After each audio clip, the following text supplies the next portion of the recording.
Hi, everybody. Welcome to Spooky Things with Debbie. I hope that everything is going good with everybody out there. Things are going pretty good over here. Let me show you this. Are these two cute? Look, can you see them? Those are my tomato plants. Aren't they too cute? I, kn- I know. Anyway, Teresa's got me doing this garden, so I've like getting my garden together, and yeah, most of them came up. Some of them haven't come up yet, and they might just say, I'm not going to either. That's all right. I got some going. But anyway, that's what I've been doing other than working and my show. That's basically what I've been doing. Okay, now some of you may not even know about this subject. Um, we are doing tonight is called the Bennington Triangle. Now, tonight I'm going to be wearing my glasses because actually I'm sort of blind without them, but I can see really good nearsighted. I see actually better nearsighted without them. But now I got to read this, a lot of this going on here, so I'm going to have to use my glasses. Um, so anyway, the Bennington Triangle. Now remember, this is a think tank. So everything that you hear me say, if you don't agree with it, let me know. If you've got views on it, let me know. We'll put it out there. We'll see what other people have to say about it. Um, it makes for a really interesting conversation. Okay, so let's get right into it. This is called the Bennington Triangle. Um, a lot of people are thinking, well, it's like, the Bermuda Triangle, and they immediately start thinking it's over, the water. This has nothing to do with water, this particular thing. This is actually a landlocked location. It is a heavily wooded area in southwest Vermont. And I used to live up in Vermont. Beautiful. If you guys have never been to Vermont, try to take the time to go up, not Vermont only, it's Maine and New Hampshire. Let me tell you, these places are gorgeous. They are absolutely beautiful. I used to live in a little place called St. Albans, and it used to be really small. I haven't been up there in years and years and years and years. So who knows what it looks like today. But oh my God, it was so pretty when we lived up there. So anyway, that being said, got my glasses on. Okay, so let's go into the Bennington Triangle. Um, it's a multidisciplinary analysis of the Glastonbury Mountain. Okay, so the region of southwestern Vermont, specifically the area centered on Glastonbury Mountain, represents a unique intersection of municipal failure, environmental hostility, and folkloric expansion. So, known colloquially, I can never say that, as the Bennington Triangle, this loosely defined geographical area has become an epicenter for studies into unexplained disappearances, regional mythology, and the psychological impact of a rewilded industrial landscape. While the core of the mystery is rooted in a series of missing persons cases occurring between 1945 and 1950, which we're going to get into, I kind of have some mixed feelings on this particular thing here. And you know me, I'm just going to just blurt it out. So, um, the narrative surrounding the mountain encompasses centuries of indigenous warnings, colonial encounters with the unknown, and the eventual socioeconomic collapse of the settlements established within its shadow. The Bennington Triangle is not a formal cartographic entity, but a conceptual designation coined in 1992 by the Vermont folklorist and author Joseph A. Citro.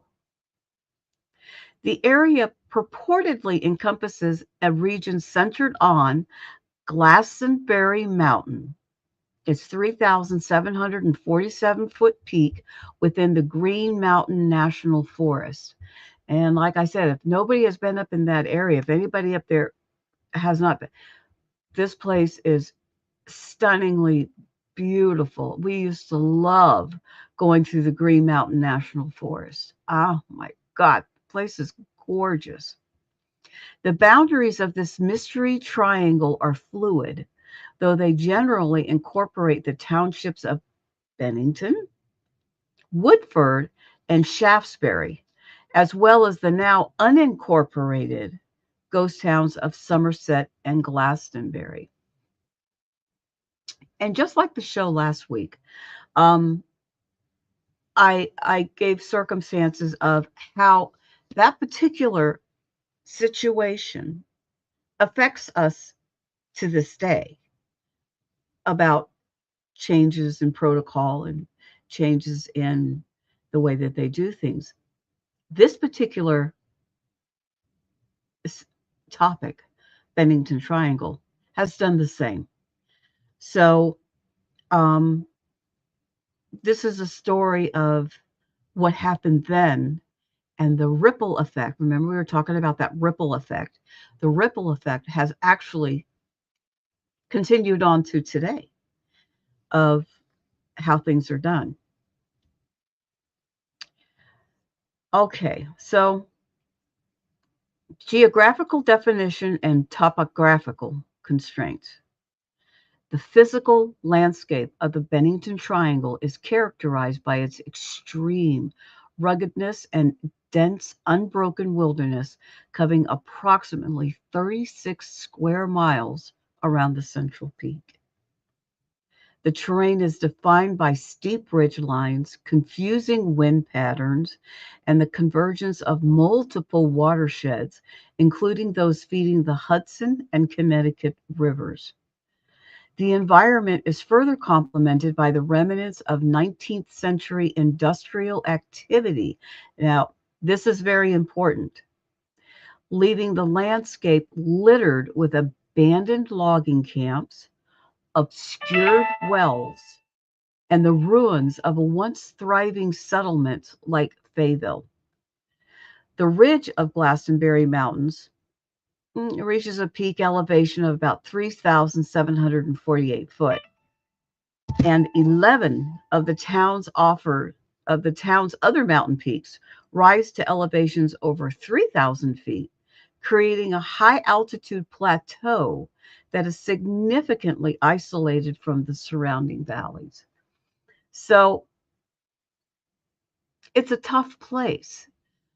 Beautiful, but it's not exactly totally hospitable either because of man-made situations as well as natural made constraints. There's a lot of man-made situations that are going on there. Nothing spooky about that. But what happens actually is pretty spooky what goes on there. And we're going to go into that as well. So, when we get into it, the geographical features, we're looking at Glastonbury Mountain. It's the primary peak, 3747, 3,747 foot to about 3,748 foot. It's right in that range. It's a wilderness area. It's called the Glastonbury Wilderness, and it all encompasses 22,330 acres. There's core townships there, and it makes up a triangular area. It's Bennington, Woodford, Shaftesbury, and Somerset. It's in the Green Mountain National Forest. Forest management runs it, takes care of it. And 94% of this area is basically of the Glastonbury territory. It takes up about 94% of it. The major drainage that they have in that area comes from the watersheds, and it's connected onto the Hudson and the Connecticut River. These are all important in what goes on there. And the climate is basically it's high altitude wilderness. So it's got the climate type of it's severe winters, and then there's a very short growing season. But the winters is what really makes it the most severe. Um, in the summertime, it's nice, it's hospitable, but really, it's like almost inaccessible during the winter. And it's kind of like in the wintertime, what goes on the mountain stays on the mountain, kind of a thing. The climate conditions on the mountain are notably severe, even by Vermont standards. Historical records indicate that life in the high altitude settlements were dictated by long, frigid winters and exceptionally short growing seasons, factors that eventually contributed to the area's abandonment. Modern accounts from hikers describe a phenomenon of disorienting silence and sudden chaotic weather shifts that can lead even experienced outdoorsmen into life threatening situations. The environmental hostility is exasperated by the density of the forest, where wacky winds and heavy fog can cause hikers to walk miles in the wrong direction, which was noted in the 2008 case of Robert Singley. We're going to get into him. Um, so as you can see, there's a lot of things going on. It's not just one thing that basically affects this particular area.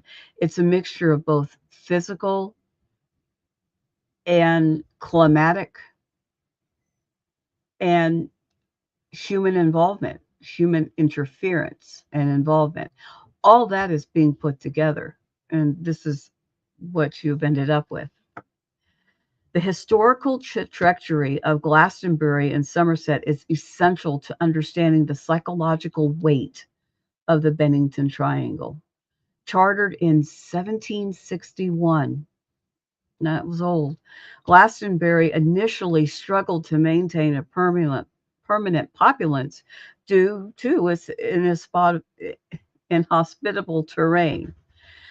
However, a post-Civil War boom in the timber and charcoal industries transformed the mountain into a vital industrial hub for southwestern Vermont. During the late 19th century, the town leveraged its vast to forest reserves to produce charcoal for the iron furnaces of the region. This industry necessitated the construction of the Glastonbury Woodford Bennington Railroad in 1872, a feat of engineering that allowed for the daily transport of lumber, charcoal, and alcohol between the mountain and the valley below. So the town was it, it was built a long time ago. It's one of the oldest settlements in Glastonbury. The town's primary industry collapsed by the late 1800s because the mountains had been completely stripped of all mature trees, wiping out the charcoal business. In 1894, an attempt was made to revitalize the old railroad to turn Glastonbury into a tourist attraction.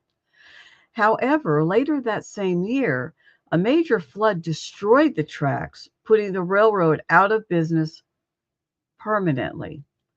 As population levels dropped extremely low, the town became only one of only two in Vermont, the other being Somerset, to be unincorporated. The town no longer has a local government. Instead, its affairs are managed by a state appointed supervisor. So, the basic there's like an industrial era for this area, and it goes from 1761 to now. It would be now. Um, in 1761 all the way through to 1865, the key industry was subsistence farming, and the outcome was population stagnation, a very difficult life. People couldn't handle it. They'd come and they'd be gone not too long afterwards. In 1865 to 1880, that's when logging and charcoal started becoming a big industry there.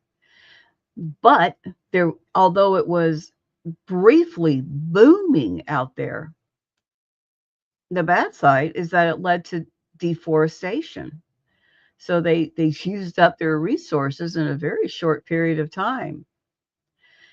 So then in 1872 to 1894, railroad operations had started in there, industrial transport and tourism attempt. Remember, they wanted to turn it into a tourist attraction out there.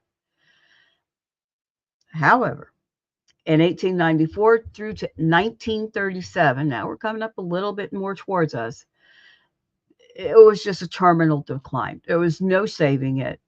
It was just, it wasn't working. So the 1894 flood created complete industrial collapse. It was gone.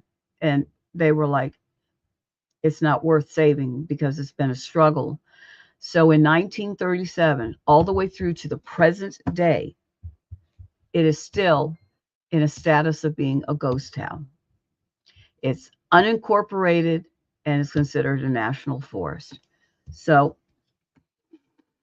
there's not really anybody as a community.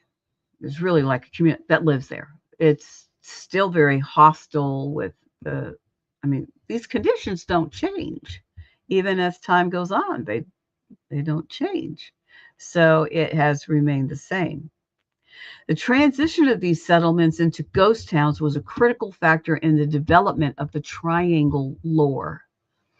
The physical decay of human structures, the foundations, the cellar holes, the abandoned equipment, it all created that liminal space where historical reality and supernatural speculation merge.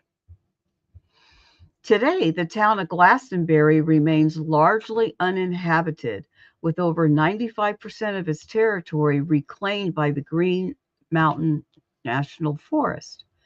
Only a handful of people reside in the town for a few weeks each summer, and access is limited to a few primitive dirt roads and the Long Trail. So, like we were saying, I mean, it's not really a community, just, spatterings of people here and there. They go there during the summertime because it's beautiful. They'll stay for a few weeks and they go. They're not staying anymore for that. So this is where in the 1940s there was disappearances that occurred up there. And they're stemming from different ideas, different thoughts about how all this had occurred. And there's a lot of what goes into that, and you're going to notice it as we go through it, which makes this place so renowned for what's occurred there. The core of the Bennington Triangle's notoriety stems from a 5-year period during which multiple individuals vanished under unexplained circumstances. While local lore sometimes suggests dozens of disappearances, Research focuses on 5 primary cases, with a sixth often cited as a precursor. These events shook the surrounding communities and led to a profound sense of trepidation that persists in the regional identity. So the disappearances that we're going to be talking about affected the community to this very day, and that is got a lot of reason why um, people haven't moved back, because it's still not been explained, at least not enough to have people trusted enough to really return back there. They're scared, and they never really been given a good reason why, and so it remains a ghost town. So this is the case of Carl Herrick, and this occurred in 1943. This is the first one, and this is what they say is the precursor that created all these others. Although often excluded from the core five because his body was eventually recovered, the death of Carl Herrick in November of 1943 served as an early warning of the mountain's dangers. Herrick, who was a hunter, vanished approximately 10 miles northeast of the ghost town of Glastonbury. His body was found 3 days later, surrounded by mysterious, oversized footprints. The autopsy concluded that Herrick had died from compression injuries. That's really very unusual. Specifically, his ribs had been crushed with such force that they punctured his lungs, despite no sign of an animal attack or of a struggle. The town showed little concern at the time, viewing it as a tragic hunting accident. How could crushed ribs live to, anyway? But in retrospect, it established the theme of squeezing or compression that would appear later on in the monster lore. And basically, if any of you guys out there who study cryptozoology, the monster of lore is really leaning more towards Bigfoot. So basically, breaking it down, they're saying that this man was crushed to death by a Bigfoot. Now, the next one down the road was in 1945. So you're looking at 2 years later. And this was the vanishing guide whose name was Mitty Rivers. The first of the unexplained vanishings occurred on November the 12th of 1945. Mitty Rivers, who was a 74-year-old local guide and a very experienced woodsman, was leading a party of 4 hunters in the Bickford Hollow area, which is near Woodford Falls. Woodford River. Let me see, it was near Woodford, period, just Woodford. Rivers, who was familiar with the long trail and the surrounding terrain, stepped ahead of his group on the return to camp and just simply never arrived. Extensive search operations were launched involving 300 volunteers and soldiers from Fort Devens. Despite the thoroughness of the search, which included the Vermont State Guard, well, that's an important one to remember too, the only evidence ever recovered was a single handkerchief found on a trail in the following spring. The total absence of a body or struggle for such a seasoned guide established the uncanny tone that would define the subsequent cases. Um, they never found his body. I mean, and this coming from an experienced woodsman, that's kind of hard to believe, because even at a sign of a desperate struggle, his natural instincts of being a professional guide would take over to show some kind of form that he would be there. Not just the handkerchief, which I'm sure probably was probably a deliberately thing that he left, but other things He did nothing, you know, just just thinking out loud there. Paula Jean Weldon. Now, this was 1 year after the woodsman disappeared. Paula Jean Weldon in 1946. Um, this is considered the Bluebeard of the mountains. Is a little bit of a different one here. The disappearance of Paula Jean Weldon on December 1st, 1946, remains the most famous case in the region's history. She was an 18-year-old sophomore at Bennington College. Weldon set for a solo hike on the long trail wearing distinctive red coat. She was last seen by several witnesses, including a local man named Louis Knapp, who gave her a ride, and an elderly couple who observed her turning a corner on the trail. The search for Weldon was unprecedented in scale, involving, again, the Vermont State Guard, New York and Connecticut law enforcement, and also offered a $5,000 reward offered by her father. Despite hundreds of volunteers combing the woods, all leads became dead ends, and no trace of Weldon was ever found. The failure sparked national interest and led to a direct criticism of Vermont's law enforcement structure.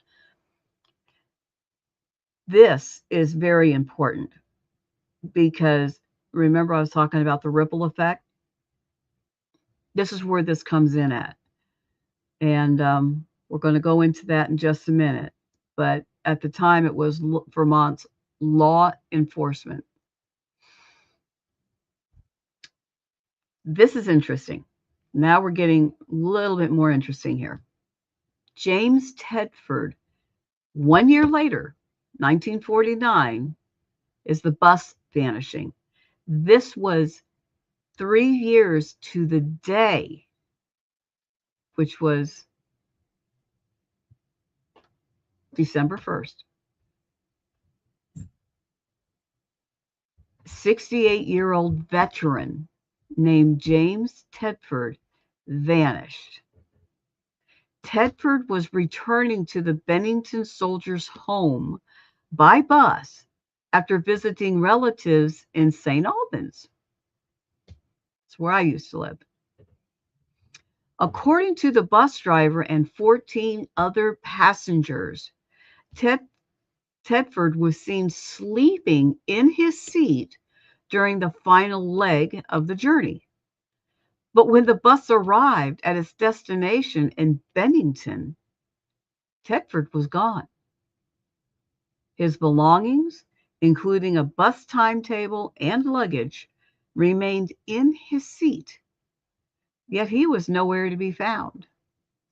While skeptics suggest he may have gotten off at an earlier stop unnoticed, the lore insists that he vanished from a moving vehicle.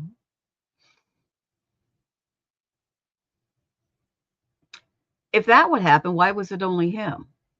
Okay, let's just say that he did go through a portal of some kind, but he would be the only one taken. That, to me, loses the feasibility in itself. But nobody noticed him getting off of the bus. And he was seen at the last leg, but he was seen sleeping in his seat. So it is odd. It is probably one of the most blatantly odd one of them all. And then we have the little guy. This is Paul Jepson, and this happened in 1950. The Lure of the Mountain. On December the 12th of 1950. Now this is not even a year later. On October the 12th of 1950, 8 years old, Paul Jepson disappeared while his mother was tending to livestock at a local dump.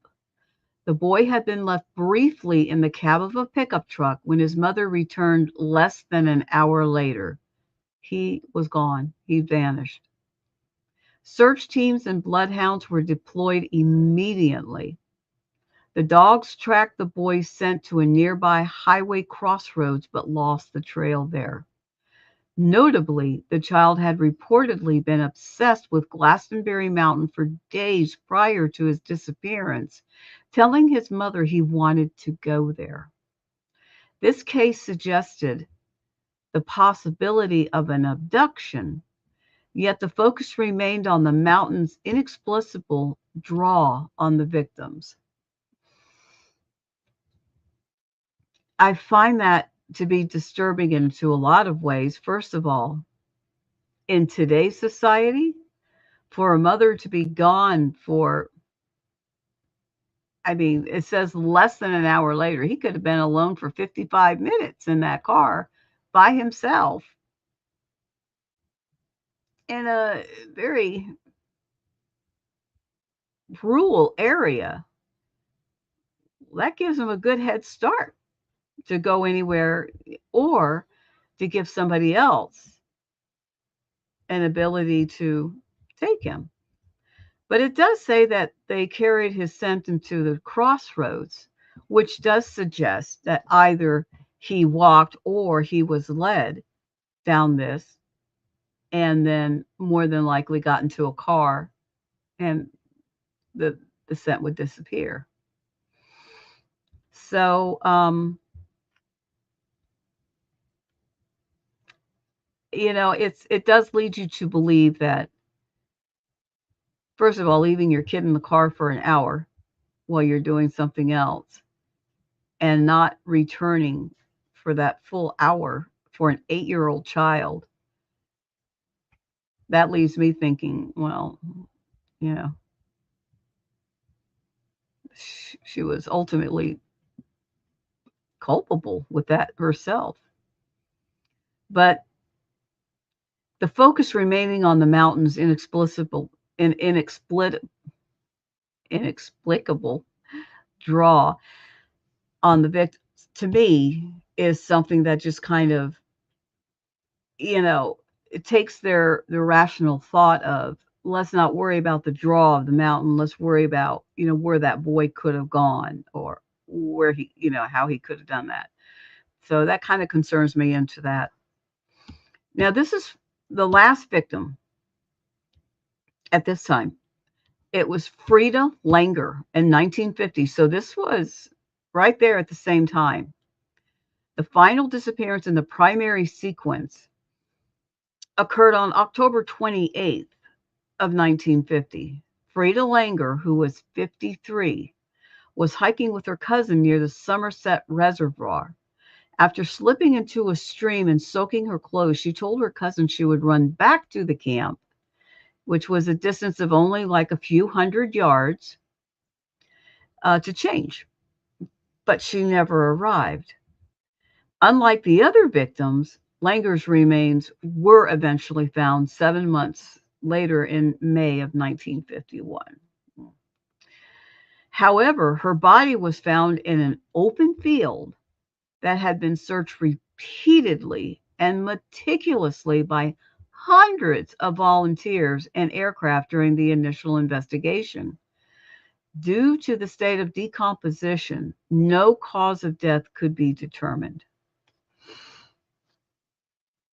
So these are the people that a lot of this, well, really all of this, is centered around right here, these people right here.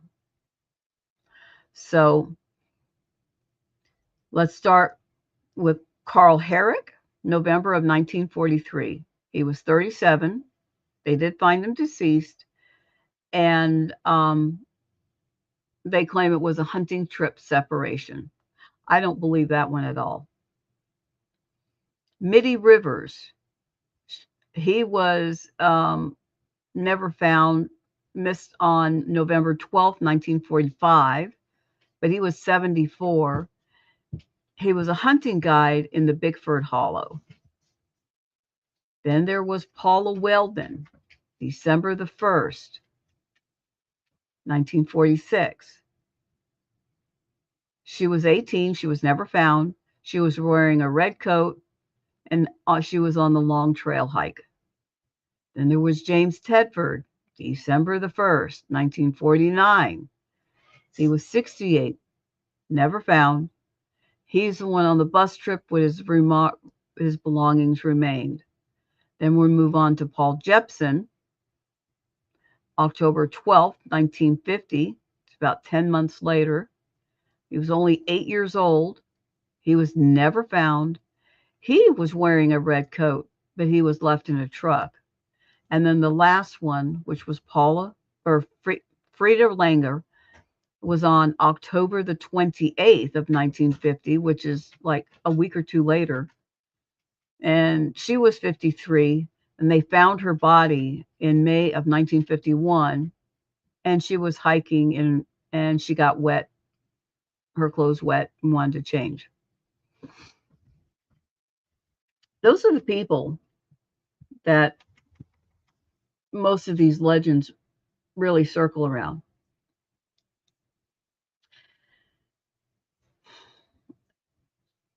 Because of me researching into this, there's something, it goes on a little bit more in here, and, I'll explain why to you at that time. But to me, there is a viable a viable reason why these could have happened. The paranormal hypotheses from this: UFOs and vile vortices. In the wake of mid-century disappearances, more speculative explanations began to emerge. These included reports of UFO activity, strange lights atop the mountain, and unidentifiable odors or sounds. Some theorists suggest that the Bennington Triangle is a paranormal vortex or a window area similar to the Bermuda Triangle. The concept of the vortex was popularized by Ivan T. Sanderson in the late 1960s, who proposed the existence of vile vortexes, 12 equidistant areas around the globe where planes and ships mysteriously vanished. While Glastonbury was not one of the Sanderson's original 12, the triangle branding coined by Joseph Citro conscientiously invoked this framework to explain the localized anomalies. Sorry. Proponents of this theory argue that the mountain possesses unique energetic properties that can result in cross-dimensional wormholes or temporal distortions, accounting for the disappearance of individuals like James Tedford from a moving bus. We had just talked about that. This is further linked to the idea of ley lines, where nodes of intersection applied energy into a swirl or vortex. Modern vortex hunters frequently rely on subjective feelings or tools like dowsing rods to identify these areas, shifting the explanation from measurable physical energy to psychic or spiritual energy.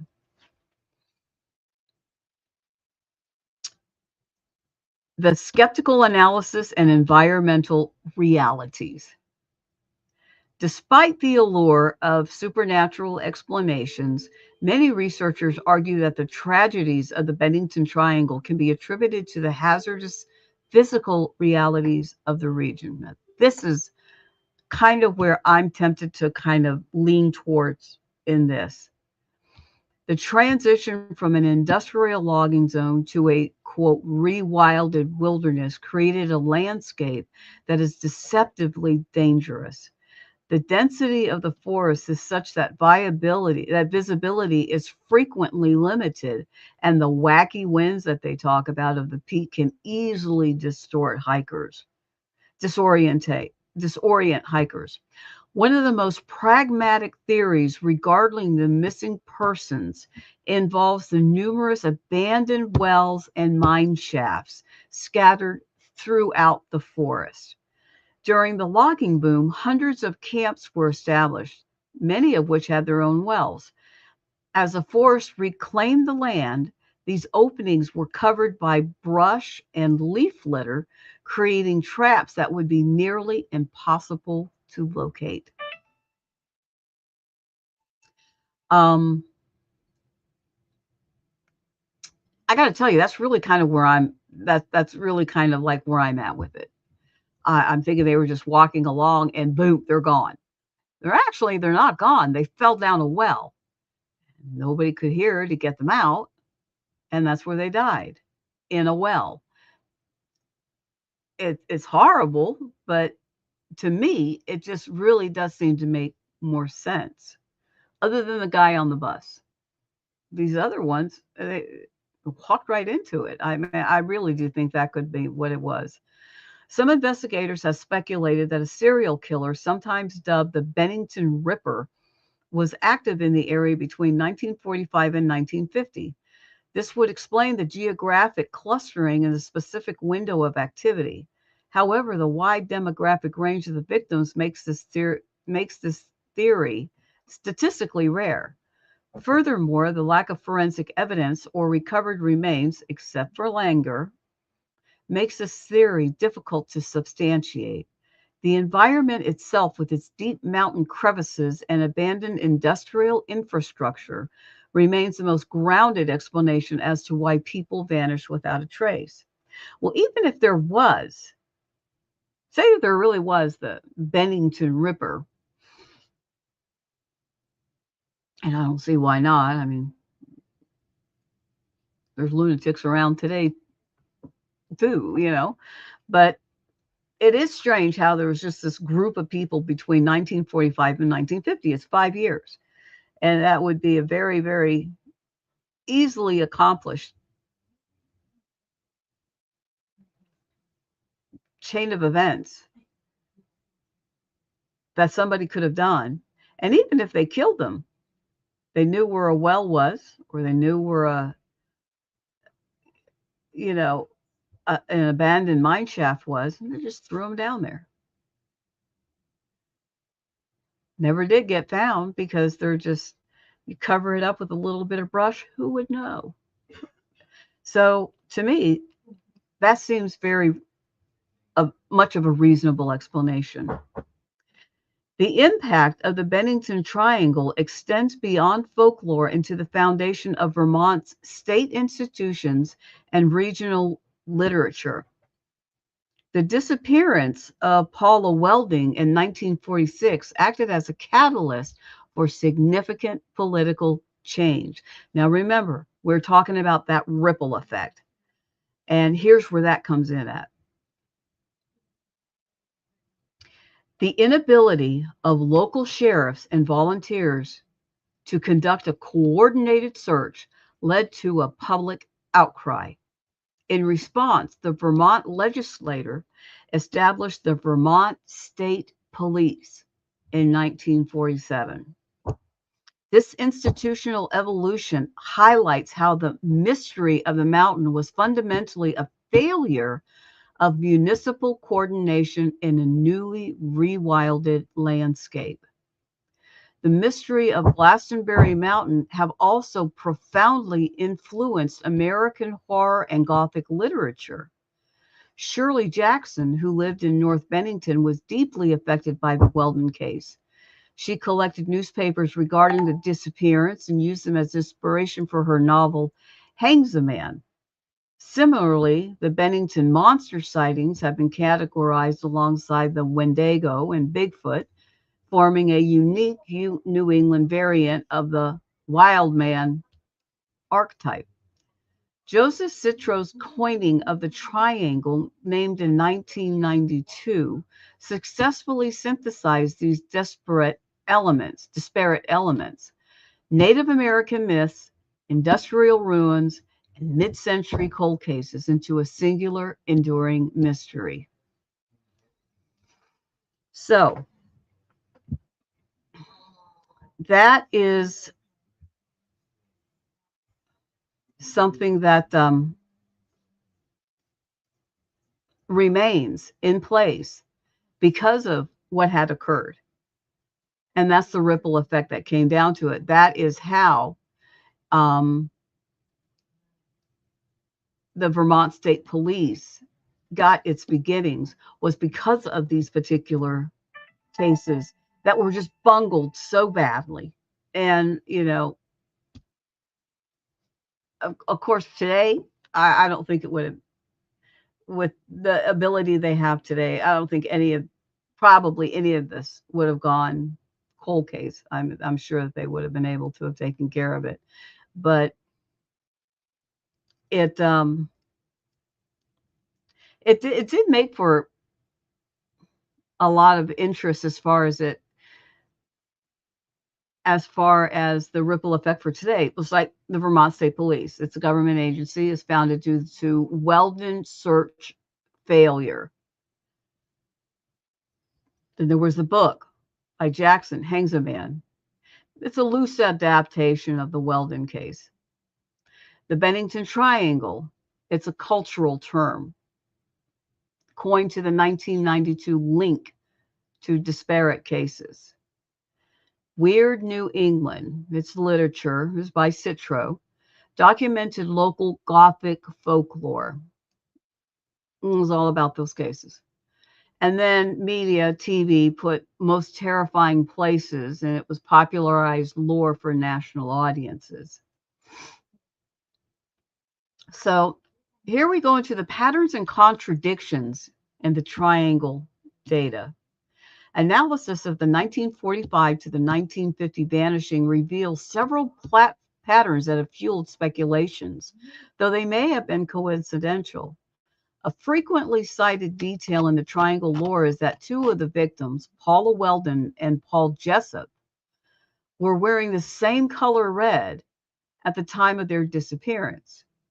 Now, some paranormal researchers suggest this might have been attracting a predator or a dimensional anomaly.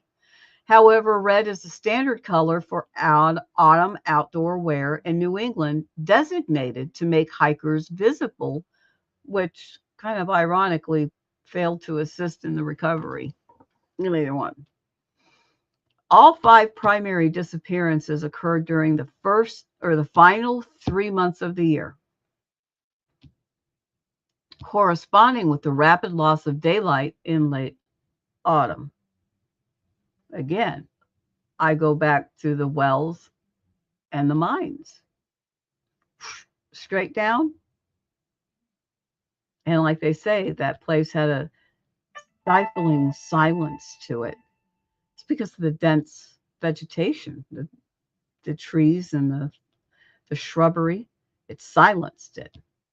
You'd never hear them screaming down there. The Tedford case contains the most glaring contradictions.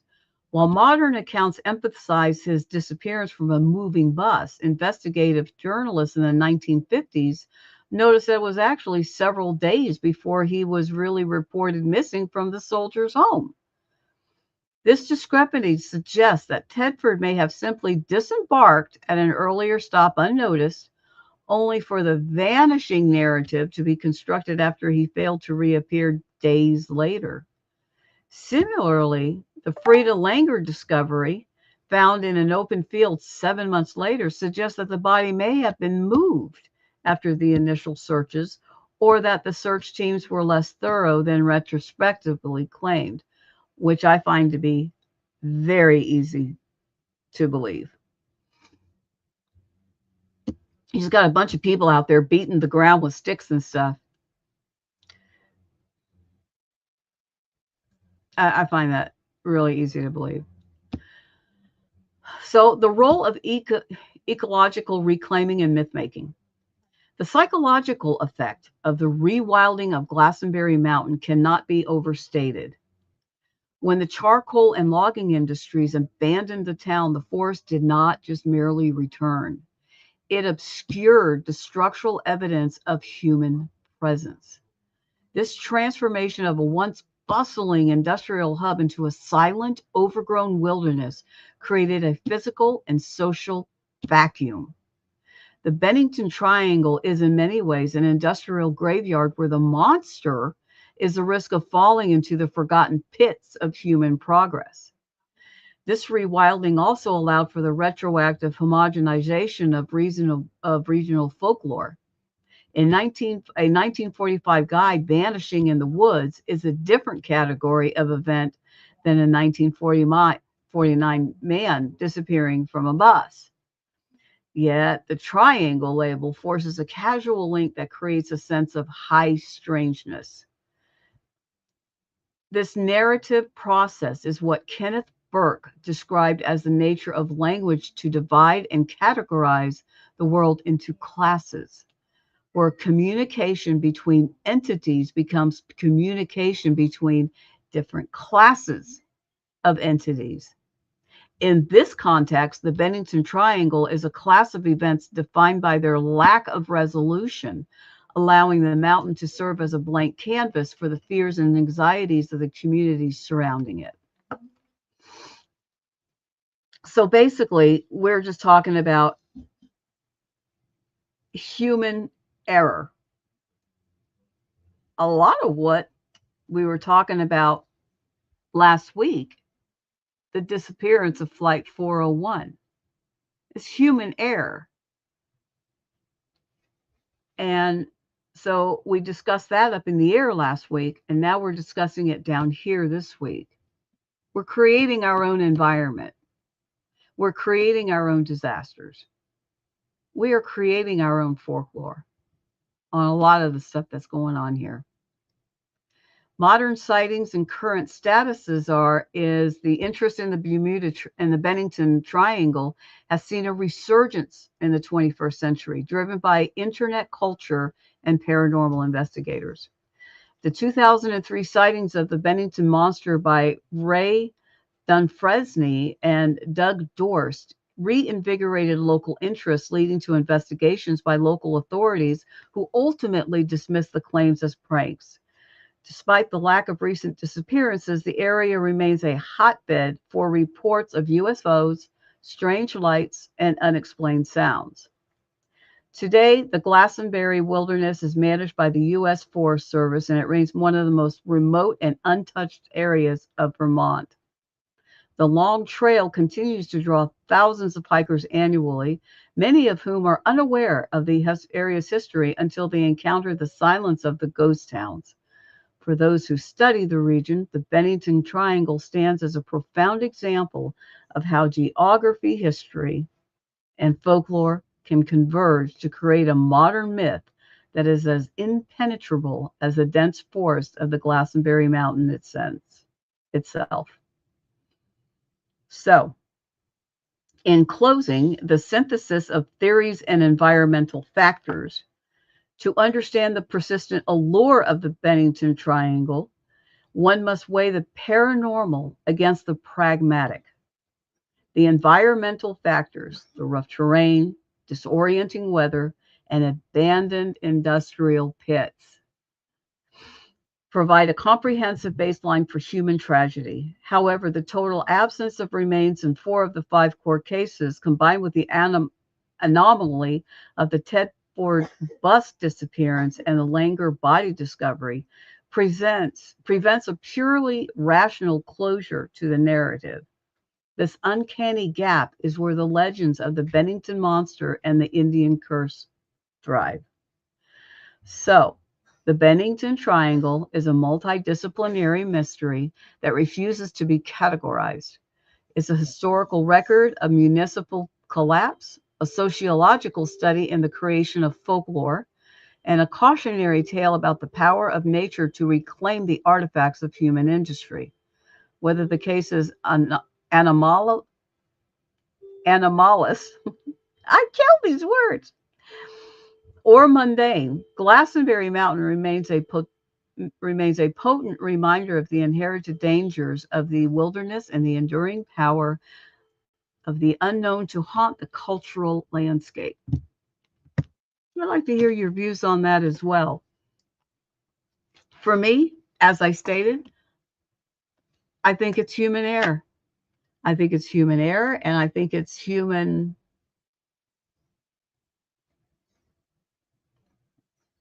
just collapse. You know, there's crazies out there. People, there are crazies out there. And you have an area like that is just so dense, and you've got all these pits. To me, it's just a recipe for disaster. And yeah, I mean, it's terribly remote and unused now, but it didn't used to be. It did not used to be. And this is another fine example of the way that human error has created this life of its own tendency to turn their mistakes into something supernatural or to turn it into something of a mystery. There's no mystery to it. It was humanly devised. And I honestly do believe that a lot of this had to do with that because I myself have seen and heard and experienced things that are not. And when I compare them to this, to me, it's clear. It's very clear. But I can definitely see how this could have taken on the role that it did, especially for back in the time when a whole lot, a whole lot less was known about what goes on and how things can happen. But even back then, anybody could look at it and say, he fell down a well. He did. He fell down a well. If he didn't fall down the well, he fell down the mine shaft. But they fell down something. They don't just disappear like that, supposedly. So anyway, that's my thought on it. After hearing everything that I researched into, those are my thoughts. I'd love to hear your thoughts on it as well. Um, Give us a call. Let us know. Give us a text, whatever. Right here, it'll show up. Let us know what you think about that. Thank you, everybody, for tuning in. This has been the Bennington Triangle. Let us know what you think. Before we go off, I want to remind you of the Deep South Paracomic-Con coming up on August the 8th and the 9th. And we're going to have some great people on at the convention.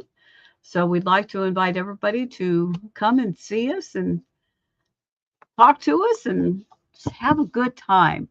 DeepSouthParaComicCon.com. You can get all your information there and meet a lot of really cool people. So we'll see you next Tuesday. Have a great week. Oh, free tickets are coming soon. And now you can't beat that, right? So stay tuned to the show because there will be free tickets coming and you can go down to the Deep South for free. That'd be fun. All right, everybody, you guys take care, and we will see you next Tuesday at 7 o'clock. And next Tuesday, we are going to be talking about, and this is going to be interesting, the glitch in the matrix. So we're going to go into that a little bit and see what that's all about. We'll see you guys next Tuesday at 7 o'clock Central Time. You guys take care. Bye for now.